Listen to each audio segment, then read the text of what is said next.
গরম গরম ভাতের সাথে আলু ফুলকপি দিয়ে কাতলা মাছের ঝোল হলে আশা করি আর কিছু লাগবে না। আজকের আমাদের রেসিপি আলু ফুলকপি দিয়ে কাতলা মাছের ঝোল। দেখতেই পাচ্ছেন কত সুন্দর হয়েছে। মাছগুলোকে আমি নুন হলুদে ম্যারিনেট করে রেখেছি, আলুগুলো ফুলকপিগুলো কেটে রেখেছি, পেঁয়াজ কুচি করে রেখেছি, আদা রসুন বেটে রেখেছি। তেলটা গরম হয়ে গেলে মাছগুলো আমি একে একে দিয়ে দেব।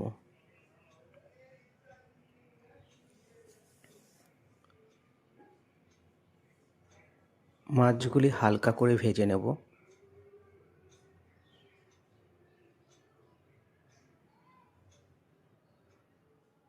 মাছগুলি এক পিঠ ভাজা হয়ে গেলে অপর পিঠগুলো ভেজে নেব। দেখতেই পাচ্ছেন লাল লাল করে ভেজে নিয়েছি। এবার মাছগুলোকে আমি তুলে নেব।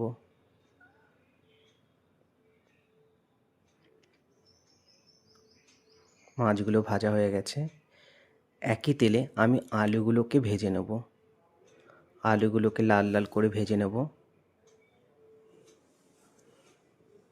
আলুগুলো ভাজা হয়ে গেছে। এবার আমি ফুলকপিগুলোকে ভেজে নেব।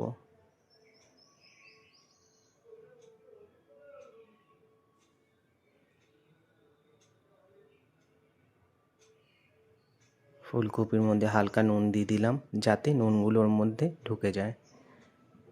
ফুলকপিগুলো লাল লাল করে ভেজে নিয়ে তুলে নিচ্ছি। একই তেলে গোটা জিরে ফোড়ন দেবো। এবারে পেঁয়াজ কুচি ফোড়ন দিয়ে ভালো করে ভেজে নেব। পেঁয়াজ কুচিটা ভাজা হয়ে যাচ্ছে। পেঁয়াজ কুচি ভাজা হয়ে গেলে এবার আমি আদা রসুনের পেস্টটা দিয়ে দেব। আদা রসুনের পেস্ট দিয়ে ভালো করে কষিয়ে নেব যাতে কাঁচা গন্ধটা চলে যায়। এরপর আমি টমেটো পেস্টটা দিয়ে দেব।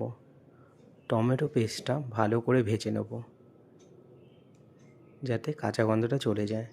এরপর আমি শুকনো লঙ্কা, হলুদ গুঁড়ো, জিরের গুঁড়ো পেস্টটা দিয়ে ভালো করে কষিয়ে নেব। পরিমাণ মতো নুন দিয়ে দিলাম। মশলাটা কষে গেছে। এরপর আমি আলু ফুলকপিগুলোকে মশলার মধ্যে দিয়ে ভালো করে কষিয়ে নেব যাতে কাঁচা গন্ধটা চলে যায়।